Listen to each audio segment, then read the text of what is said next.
Baik, Assalamualaikum warahmatullahi wabarakatuh. Sebelumnya izinkan untuk saya bisa memperkenalkan diri. Nama saya Al-Fatah Yahya Kusuma. Saya dari kelas 5H dengan NIM akhir 284. Di sini saya ingin membuat video mengenai kajian materi sosiologi hukum guna untuk memenuhi tugas akhir semester. Di sini ada beberapa materi yang ingin saya sampaikan. Ada 14 materi. Baik, mungkin langsung saja masuk ke dalam materi yang pertama mengenai sosiologi hukum. Di sini sosiologi hukum adalah studi mengenai hubungan antara hukum dan masyarakat. Ini mempelajari bagaimana hukum berfungsi dalam masyarakat serta bagaimana masyarakat mempengaruhi pembentukan dan penerapan hukum. Dan untuk yang kedua ada hukum dan kenyataan masyarakat.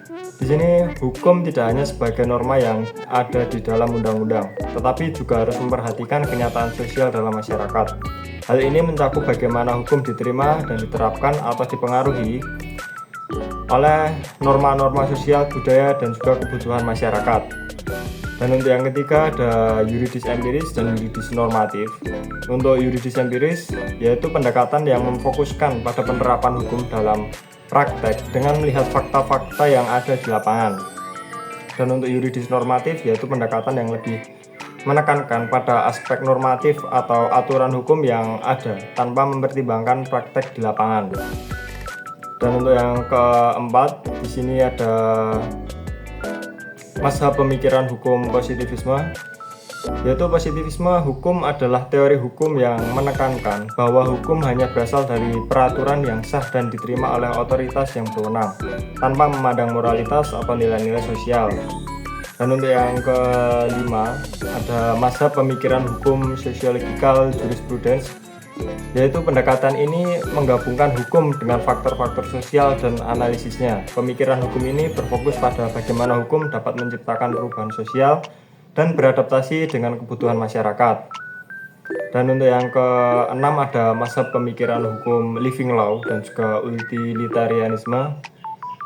Untuk living law sendiri di sini menekankan pada hukum yang hidup dalam praktik dan berkembangnya seiring waktu sesuai dengan kebutuhan masyarakat, yaitu bagaimana hukum bisa disesuaikan dengan kondisi masyarakat. Dan untuk utilitarianisme adalah pemikiran hukum yang berfokus pada pencapaian kebahagiaan atau kesejahteraan terbesar bagi jumlah orang terbanyak melalui penerapan hukum. Untuk yang ketujuh yaitu ada pemikiran Emil Durkheim dan juga Ibnu Khaldun. Di sini Emil Durkheim menyatakan bahwa hukum berfungsi untuk menjaga keteraturan sosial dan mengintegrasikan individu dalam masyarakat. Yaitu artinya Emil Durkheim di sini berpendapat bahwa hukum diciptakan untuk mengatur dan mengelola tatanan masyarakat. Sedangkan untuk ilmu Khaldun sendiri di sini menyatakan bahwa hukum merupakan produk dari perubahan sosial dan politik serta berperan penting dalam pembentukan tatanan masyarakat. Sebenarnya kedua pendapat ini saling memiliki keterkaitan. Dan untuk yang kedelapan ada pemikiran hukum Max Weber dan juga H.L. Aher. Di sini Max Weber berpendapat bahwa mengajukan teori tentang otoritas dan kekuasaan dalam sistem hukum serta pentingnya rasionalitas dalam penerapan hukum. Sedangkan H.L. Aher menyatakan bahwa hukum merupakan sistem aturan yang terbentuk berdasarkan norma dasar dan adanya konsensus dalam masyarakat. Untuk materi ke-9 yaitu effectiveness of law, yaitu mengkaji sejauh mana hukum diterima, dipatuhi, dan efektif dalam pencapaian tujuan di masyarakat, serta faktor-faktor yang mempengaruhi efektivitas hukum. Untuk yang 10 ada law and social control. Di sini hukum berfungsi sebagai alat kontrol sosial untuk mengatur perilaku individu dan kelompok dalam masyarakat serta menjaga ketertiban dan keadilan. Untuk materi ke-11 mengenai socio-legal studies, yaitu studi yang mengintegrasikan aspek hukum dengan sosiologi dengan tujuan memahami bagaimana hukum berinteraksi dengan bagaimana elemen sosial dalam masyarakat. Dan yang selanjutnya ada progressive law. Di sini progressive law melakukan pendekatan hukum yang berfokus pada reformasi hukum untuk menciptakan keadilan sosial yang lebih baik. Hukum progresif berusaha untuk membuat perubahan yang positif dalam masyarakat. Untuk yang selanjutnya ada legal pluralisme. Di sini konsep ini menyatakan bahwa dalam masyarakat terdapat berbagai sistem hukum yang berlaku secara bersamaan, seperti hukum negara, hukum adat, dan hukum agama yang saling berinteraksi dan juga mempengaruhi. Untuk yang terakhir mengenai pendekatan sosiologis dalam studi hukum Islam. Di sini dalam pendekatan ini menganalisis hukum Islam tidak hanya berdasarkan teks-teks kitab suci, tetapi juga melihat bagaimana hukum Islam diterapkan dan dalam konteks sosial dan juga budaya masyarakat yang mengikutinya.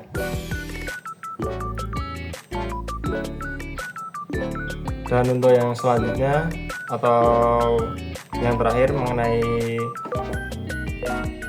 pelajaran apa yang Anda dapat dari mata kuliah sosiologi. Di sini saya pribadi berpendapat bahwa dari mata kuliah sosiologi hukum, dari sini saya lebih mempelajari bagaimana sistem hukum bekerja dan bagaimana sistem hukum itu dibuat. Karena sebelumnya saya hanya memahami sistem hukum hanya tertulis dan ditulis untuk ditaati, justru malah berkesan mengekang. Dari mata kuliah ini saya belajar bahwa dibuatnya sistem hukum diperlukan penyesuaian terhadap masyarakat supaya berjalannya hukum dapat berkesinambungan dengan berjalannya kehidupan masyarakat. Ya, dan yang selanjutnya mengenai apa kritik dan masukan dari perkuliahan sosiologi hukum. Dari saya mengenai kritik terhadap mata kuliah sosiologi hukum, di sini saya berharap ke depan Bapak Julijanto selaku dosen pengampu lebih memberi kesempatan bertanya kepada mahasiswa terkait materi yang Bapak bawakan. Karena banyak mahasiswa yang sebenarnya memiliki unek-unek atau gagasan yang ingin ditanyakan kepada Bapak. Banyak mahasiswa yang perlu dipancing untuk mau bertanya kepada Bapak, namun rasa sungkan kepada Bapak yang membuat mahasiswa ragu untuk bertanya kepada Bapak.